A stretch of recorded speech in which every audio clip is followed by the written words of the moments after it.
Hello everyone, अस्सलामु अलैकुम students. I hope you are fine.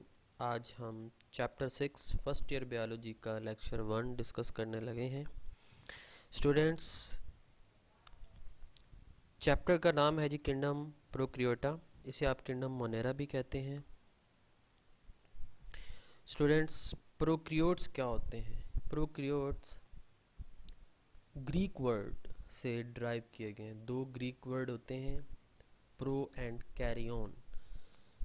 Pro का मतलब होता है बिफोर एंड कैरी ऑन का मतलब होता है न्यूक्लियस। सो प्रोक्रियोट्स ऐसे ऑर्गेनिज्म हैं जो क्या कहलाते हैं? बिफोर न्यूक्लियस, जिसके पास ट्रू न्यूक्लियस नहीं होता, इसीलिए हम इसको प्रोक्रियोट्स कहते हैं। स्टूडेंट्स, हम इस लेक्चर में इंट्रोडक्शन को और उसकी डिस्कवरी को डिस्कस करेंगे। स्टूडेंट्स, बैक्टीरिया क्या है? बैक्टीरिया सिंगल सेल होता है, यूनिसेलुलर है, बहुत स्मॉल इन साइज होते हैं। आप इसे माइक्रोस्कोप के बगैर नहीं देख सकते और ये हर जगह पाए जाते हैं। हो सकता है आपकी बॉडी पे ये मौजूद हों। स्टूडेंट्स, नज़र कैसे आते हैं? जब आपने बैक्टीरिया को माइक्रोस्कोप में देखा तो ये आपको तीन शेप्स में नज़र आएंगे। रॉड शेप में हो सकते हैं, राउंड शेप में हो सकते हैं, स्पाइरल शेप में हो सकते हैं। सिंगल भी आपको नज़र आ रहे होंगे और ये क्लस्टर की फॉर्म में भी नज़र आते हैं। क्या बैक्टीरिया लाइव हैं? यस, बैक्टीरिया लाइव हैं। कैसे? क्योंकि बैक्टीरिया रिप्रोड्यूस हो सकते हैं, बैक्टीरिया ईट कर सकते हैं। और आपको पता है कि लिविंग थिंग्स वही होती है जो they can reproduce, they can eat, they can response, ठीक है, रिस्पॉन्स दे सके, रिप्रोडक्शन कर सके और खाना खा सके, तो वो क्या होती हैं? लिविंग ऑर्गेनिज्म होती हैं। तो बैक्टीरिया रिप्रोड्यूस कैसे होते हैं? स्टूडेंट्स, ये बैक्टीरिया की रिप्रोडक्शन हमने डिटेल में डिस्कस करनी है। ये एसेक्सुअली रिप्रोड्यूस होते हैं और सेक्सुअली रिप्रोड्यूस होते हैं। बट जैसे ह्यूमंस के अंदर ह्यूमंस का साइज़ बढ़ता है, इस तरह बैक्टीरिया का साइज़ नहीं बढ़ता, लेकिन बैक्टीरिया की जो अमाउंट है, जो तादाद है, सिर्फ उसमें ही इजाफा होता है। बैक्टीरिया खाते क्या हैं? स्टूडेंट, बैक्टीरिया डिकम्पोजर्स होते हैं। कुछ बैक्टीरिया ऑटोट्रॉफ्स होते हैं, अपनी खुराक खुद तैयार करते हैं। कुछ बैक्टीरिया जो होते हैं वो स्कैवेंजर्स होते हैं, डेड मटेरियल के ऊपर ग्रो करते हैं, उसे खाते हैं। कुछ लिविंग थिंग्स के ऊपर अटैक करते हैं, उनको पैथोजन कहते हैं। ये हमारे स्किन के ऊपर अटैक करेंगे, हमारे इंटेस्टाइन में या हमारे बॉडी के पार्ट में, डिफरेंट फॉर्म्स के अंदर ये हमें डैमेज कर रहे होते हैं। ओके स्टूडेंट्स, अब ज़रा चलते हैं बैक्टीरिया की हिस्ट्री की तरफ। तो ये स्मॉल ऑर्गेनिज्म है। इसको सबसे पहले एंटोनी लेवनहुक ने डिस्कवर किया था। एंटोनी लेवनहुक को आप father of bacteriology, father of protozoology कहते हैं। इसने 1673 अकॉर्डिंग टू योर बुक्स 73 में एक एक्सपेरिमेंट किया। इसने बारिश का पानी लिया, बारिश के पानी से एक ड्रॉप लिया, उसको अपनी सिंपल माइक्रोस्कोप के अंदर एब्जॉर्ब किया।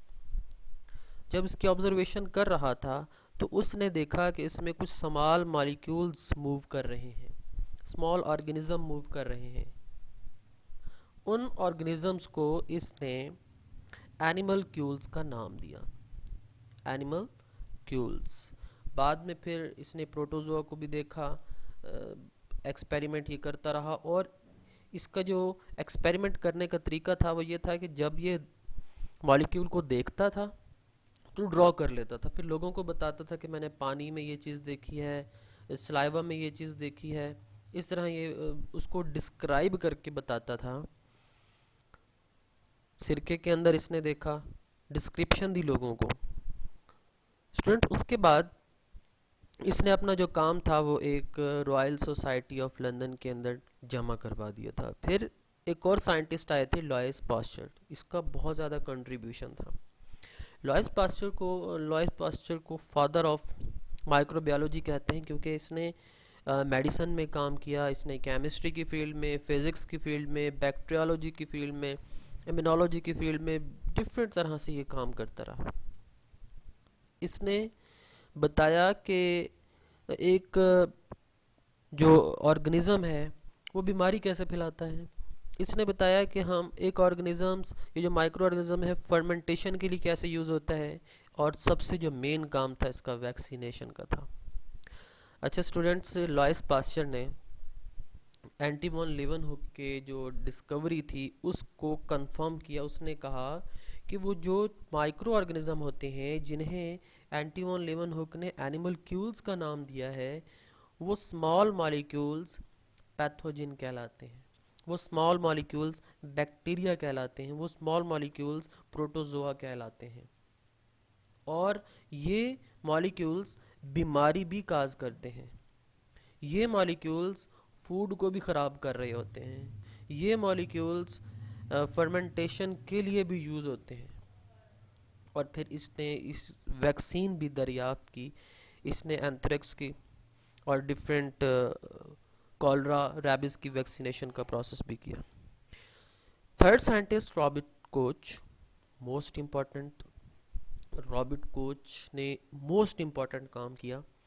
इसको फादर ऑफ बैक्टीरियोलॉजी कहा जाता है। इसने स्ट्रेनिंग टेक्निक दरियाफ्त की। स्टूडेंट्स, ये वो साइंटिस्ट है जिसने जर्म थ्योरी ऑफ डिजीज़ के बारे में बताया।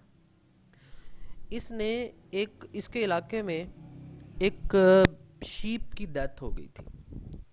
इसने क्या काम किया, उसने शीप के ब्लड से रॉड शेप बैक्टीरिया आइसोलेट कर लिया, और बाद में पता चला कि वही रॉड शेप बैक्टीरिया एंथ्रेक्स एक डिजीज़ होती है वो काज करता है।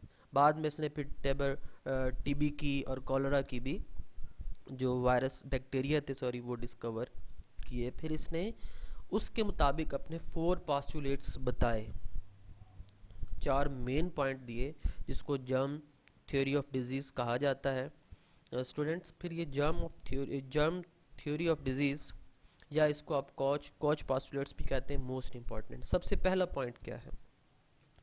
सबसे पहला पोस्टुलेट्स ये है कि एक एनिमल जो किसी भी वजह से डेथ हो गई है उसकी, इसने कहा कि the suspected pathogenic organism should be present in all cases of the disease and absent from the healthy animals. जो एनिमल्स जिसकी डेथ हुई है, जिस एनिमल की डेथ हुई है उसमें कुछ पैथोजन मौजूद होते हैं और वो किसी हेल्दी एनिमल के अंदर मौजूद नहीं होते। पहला पॉइंट। दूसरा पॉइंट वो क्या कहता है कि जब उस पैथोजन को हम उस और एनिमल से निकाल लेते हैं, जब हम उस एनिमल से निकाल लेते हैं, उसे लेबॉर्ट्री में ग्रो करते हैं। जब हमने लेबॉर्ट्री में ग्रो किया तो वहाँ पे क्या हो गया, कल्चर बन गया, एक प्योर कल्चर बन गया। वही ऑर्गेनिज्म जिसने उस एनिमल को बीमार किया था उसका उसने क्या बना लिया, एक कल्चर बना लिया। फिर स्टूडेंट वो क्या कहता है कि जब हम उस कल्चर को, जो प्योर कल्चर हमने बनाया है, किसी और एनिमल के अंदर, उस एनिमल में जो सस्पेक्टेड हो, जिसमें बीमारी फैल सकती हो, जो जल्द बीमार हो सकता हो, उसके अंदर एंटर करते हैं तो क्या हो जाता है, उसमें डिजीज़ हो जाती है। ठीक है स्टूडेंट, तीसरा पॉइंट। फोर्थ पे वो क्या कहता है कि अब वही जो एनिमल हमने इनकुलेट किया था दूसरे सस्पेक्टेबल एनिमल के अंदर, वहाँ से हमने उसको निकाल लिया, उसको प्योर कल्चर किया, फिर किसी और एनिमल में भी दाखिल कर सकते हैं।